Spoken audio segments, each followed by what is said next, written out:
Regretted deleting your Temu account and want to get it back? Need a simple guide to do so?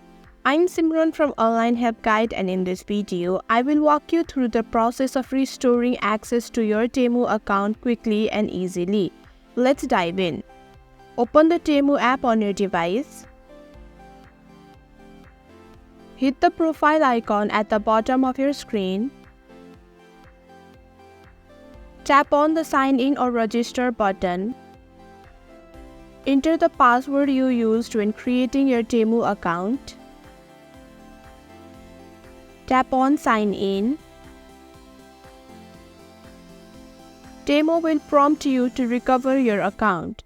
Tap Recover Temu Account to begin the recovery process.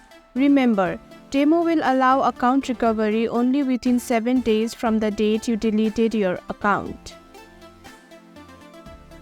And that is how you recover your Temu account. Thank you for watching Online Help Guide. Hope this video was helpful. If it was, then hit the like button and comment down below if you have any questions or feedback. Also, if you are new to our channel, subscribe and hit the bell icon so that you don't miss our upcoming videos.